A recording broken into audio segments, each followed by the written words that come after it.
I'm Joe Mathieu in Washington. Thanks for being with us here on the Wednesday edition of Balance of Power on Bloomberg TV and radio. We wanted to give you a full splash there with President Trump in France as we work our way towards another important news conference today, that, of course, being with the Fed Chair, Kevin Warsh.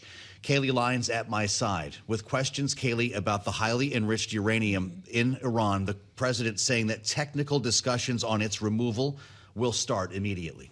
And of course, questions around what Iran will get in exchange for potential concessions on its nuclear program that will be ironed out over the next 60 days. The president, contending when pushed by Bloomberg's Tyler Kendall about sanctions relief on energy products, said that will happen when Iran behaves. When Iran behaves, he says, we will do something. At one point during the press conference, also suggesting, I guess we'll have to give Iran its money back, making the case that Iran's not going to get direct payments of U.S. funds, but unfrozen assets, a different story. Suggesting that the U.S. took a lot of their money, he said, but also returning repeatedly to the idea of resuming strikes if necessary. He also had some tough words for Israel and Benjamin Netanyahu specifically, saying we had an amazing partnership. He's an amazing prime minister, but a dispute over Lebanon, and I say, you can do a little softer touch. Yeah, it's a lot to unpack, and I'm glad to say that we can do so with Republican Senator Bill Hagerty of Tennessee, who is joining us now live from Capitol Hill on Bloomberg TV and radio. Senator, welcome back, and thank you for your patience as we heard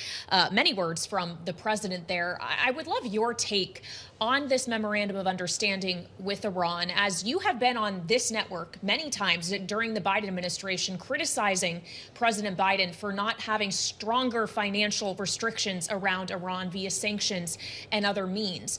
Does it sit well with you, the notion that we could soon have an easing of sanctions and a releasing of frozen assets? Kailey, it certainly does if that's in exchange for actual performance. And if I can contrast this to what happened during the Obama-Biden administration, if you think about what they did with the JCPOA, they essentially bribed and paid off the Iranian regime, which turned into funding for terrorism.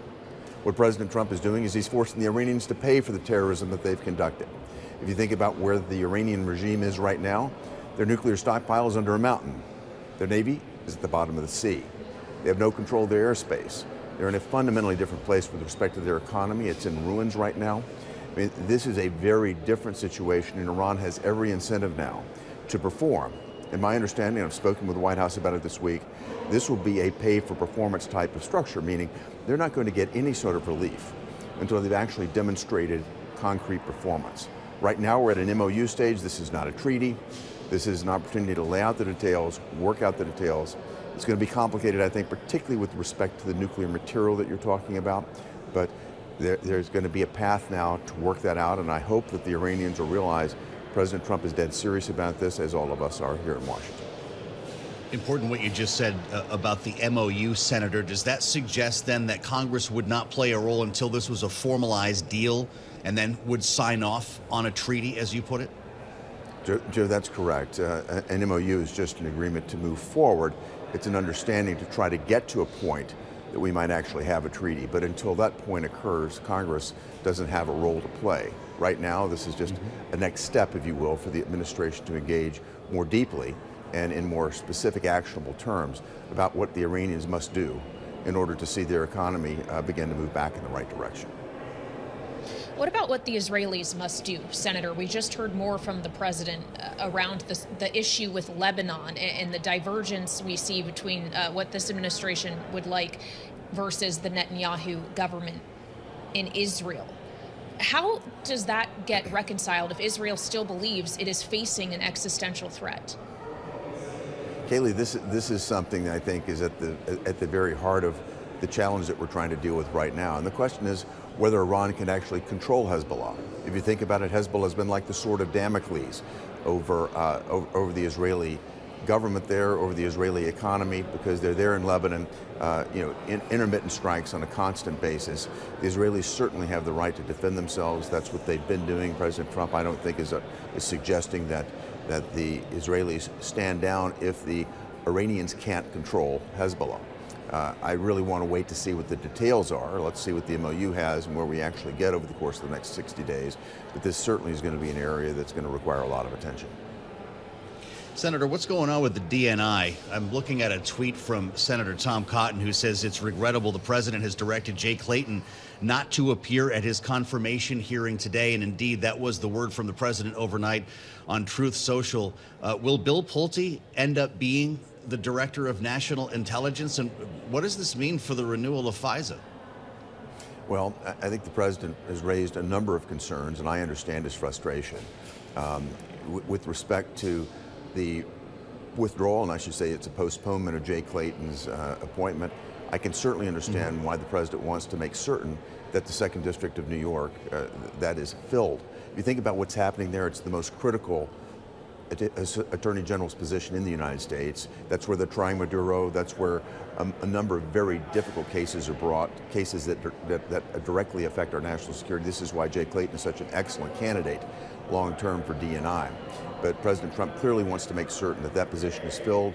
I think he's deeply concerned that President Schumer will, that Leader Schumer will try to block the president in terms of his next nominee, a highly competent person, again, from Sullivan and Cromwell, that he wants to see replace Jay Clayton. That needs to be done. He's basically making sure he's got the insurance to do it. What does that mean? That means Bill Pulte will be in a position to move into DNI on Friday. That's my understanding is how it will move. And again, there should be every incentive then for the Senate to confirm the next U.S. attorney for the 2nd District of Manhattan, for the 2nd District. We want to get into the Fed here, Senator, but do you agree with the president's assertion that Republicans fell into a trap by setting up this fast track to prevent, essentially, Pulte from becoming DNI?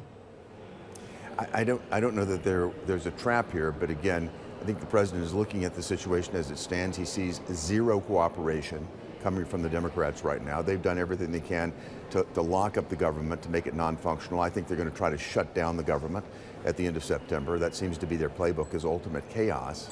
There's been an agreement here, and I think President Trump wants to make certain that we don't confirm before we get the actual performance on the other side from the Democrats. So I understand his frustration clearly. Well, so there may not be a confirmation vote for DNI in the Senate this week. There may, though, be a vote on bipartisan, bicameral housing legislation. Senator, are you happy with the compromise that was reached between your chamber and the House on the 21st Century Road to Housing Act? Yeah, Kailey, the majority of the Senate did, the vast majority, frankly. It came out yesterday. We voted it through with overwhelming support. I think we're in a position now to see it on a bicameral basis. We have unity between the House and the Senate. So this bill is going to move forward with a large degree of support on both sides. It's Fed Day. You, of course, introduced the now chair of the Fed, Kevin Warsh, at his hearings on Capitol Hill, his confirmation hearing. Senator, I'm wondering what you think about the rock and a hard place that he finds himself in, with, of course, the president on one shoulder asking for lower interest rates. And I know that was his charge at one point, and we'll have that opportunity eventually. But the price pressure that we've seen, in part because of the war in Iran, has made that very difficult. We've already seen the bond market reacting with interest rates. And I'm wondering what you'd like to hear from him today when he meets with reporters and issues his first policy statement. Well, Joe, I think the market is largely priced in no action today.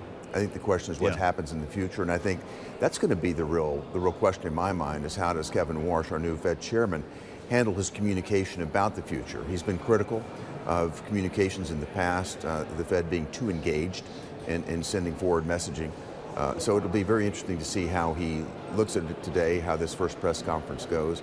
But I'll say this, he's got a number of variables to examine here. If you think about what the president just covered in his press conference, energy prices are, as they said, plummeting.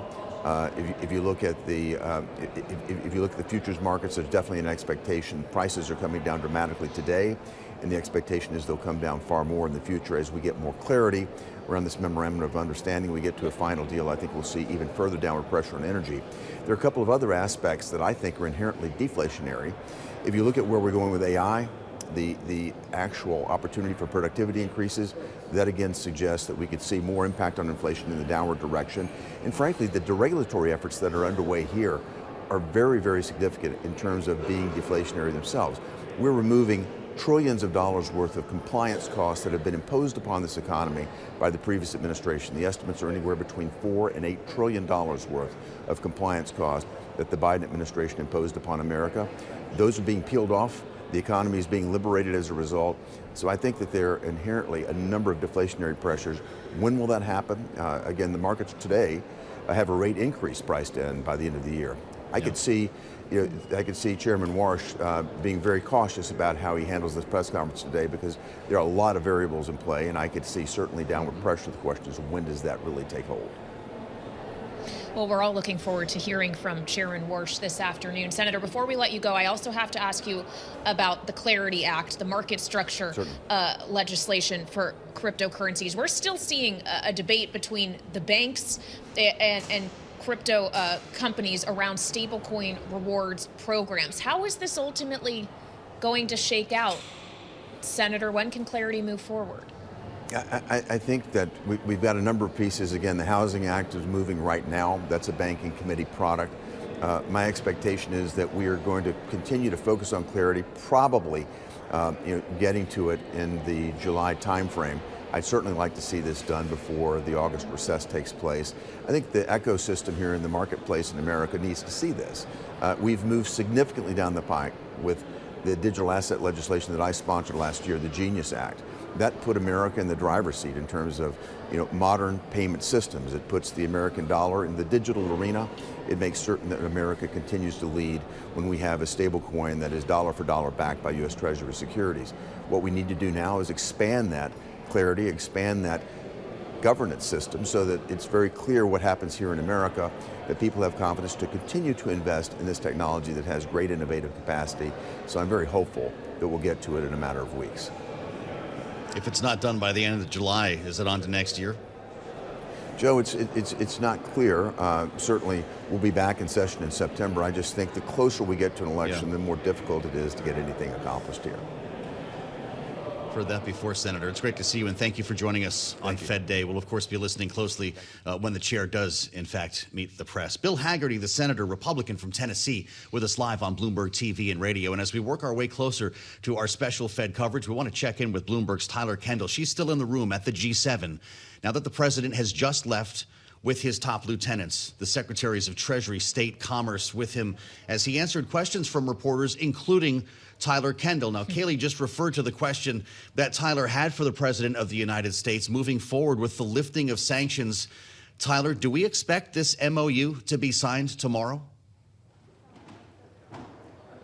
Well, Joe, President Trump told us reporters in the room it could be signed tomorrow. It could be signed the next day. We're still waiting on that official confirmation from the White House, as well as the official confirmation on what is in this finalized text. Now, as you mentioned, I had the chance to ask President Trump a few questions, including when it comes to whether we will see any sort of assurances that the U.S. was able to receive that Iran will not charge what Iranian state media is calling fees in the Strait of Hormuz after that 60-day extension. Our understanding is there are assurances around being a toll-free waterway for that first 60 days. And he told me in part, quote, the thing that's going to stop them from doing that, because you can't cover everything in a document, is common sense. They don't want to get bombed. They don't want to get hit. So it doesn't seem like we will actually get anything related to fees in the long-term security of the Strait in this document. And then when it comes to those sanctions, I asked him if he could confirm that Iran will get that immediate relief to get their crude to market off the heels of some incredible reporting from Bloomberg News yesterday. And he didn't confirm it, he didn't deny it, but he did reference this idea that Iran does need to see sanctions lifted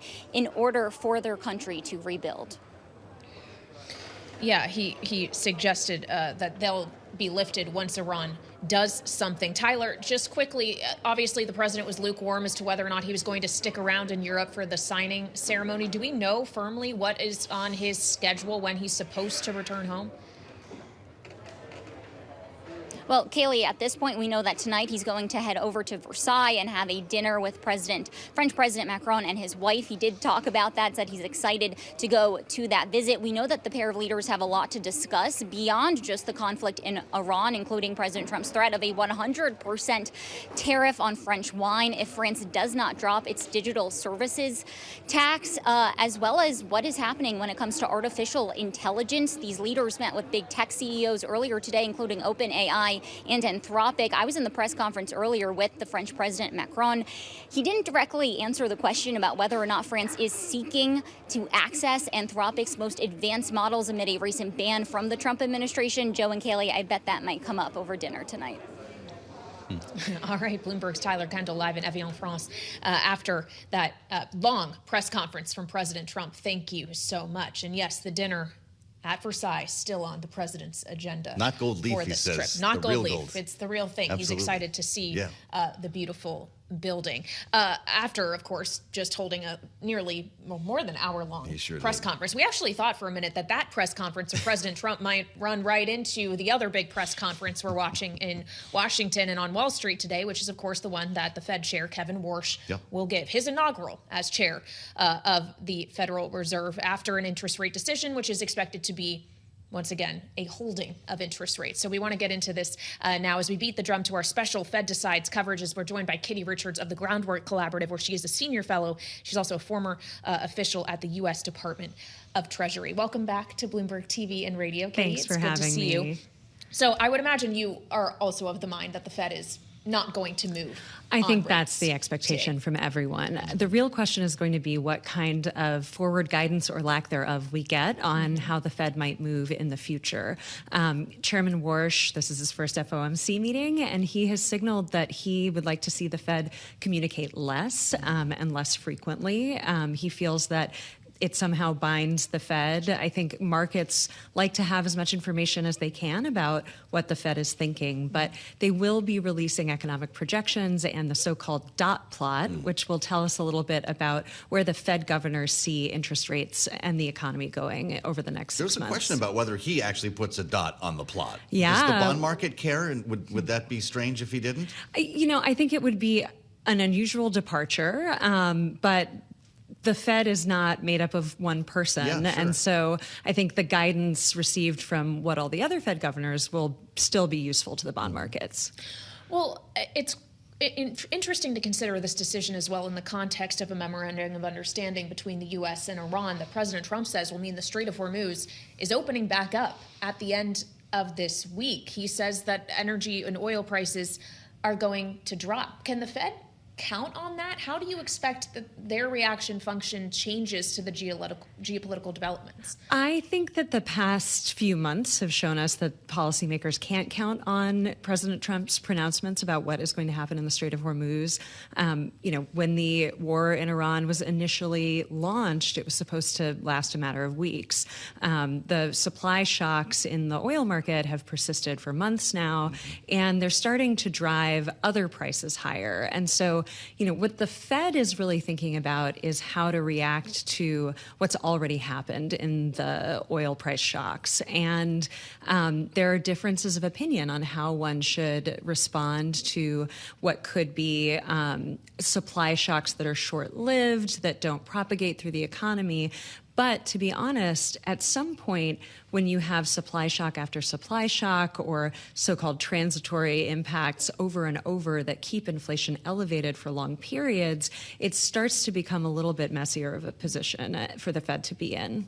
Looking at oil prices today, they're actually slightly higher after some pretty significant declines yesterday. There is a thought that $76 a barrel could be our new reality. And if that's the case, if it's months more of this, realizing it's not 100 or 120, what is the impact on prices and consumer spending? I think that we are going to see prices continuing to rise, and that is going to happen both because fuel costs are a direct cost for families across the economy, but also it costs more to ship goods and provide services when fuel costs are high. And so we might start to see more of those costs showing up in food prices. That's not a one-time event then. We're not seeing through that, are we? That's exactly right. It's not a one-time event. And, the Fed's in a difficult position because the reason that they don't tend to want to respond aggressively to temporary supply shocks is that they can't solve the oil supply problem. Sure. All they can do to bring down prices is squeeze families even more with higher borrowing costs so that families can't afford to buy as much and spend as much in the market. But that's really hard on those families. It's hard on businesses that are trying to give people a raise. But another issue is it's not clear how effective it's going to be. One thing I've been really watching is how rising inequality is impacting the Fed's ability to affect inflation with interest rate changes. We now have a lot of data showing that about half of consumer spending is from just the top 10%. And so one question is, how much are those folks affected and their ability to keep paying ever higher prices? How much are they affected by these changes in interest rates versus the squeeze that it puts on ordinary Americans? Well, and you mentioned raises there that businesses are not able to give. We obviously are no longer seeing wage gains keeping pace with inflation, even as we're seeing the overall labor market, it seems, hanging in there. Katie, That's exactly right. When we're considering that part of the dual mandate, what is the real state of things? It's hard to pull apart. So we've now had 2 straight months of real wage declines, not growth, but they're actually falling. That's really squeezing families. But the unemployment rate is staying low. We saw some reasonable job growth. We're no longer in a position, I think, where folks who are really worried about the labor market side of the Fed's mandate are going to be arguing for cuts. So I think that when you weigh the balance of risks here, I anticipate we're going to see more governors moving toward potentially future hikes. And probably in that dot plot, we're not going to see many people arguing that we're going to see rate cuts later this year. So how careful does Kevin Warsh need to be in this first dance with reporters? This is not an easy job for anybody, especially with this room of smart people.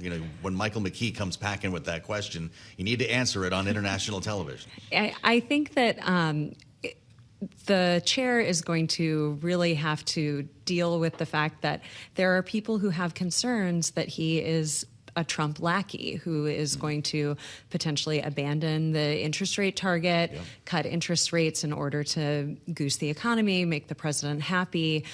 So I imagine there are going to be questions about that.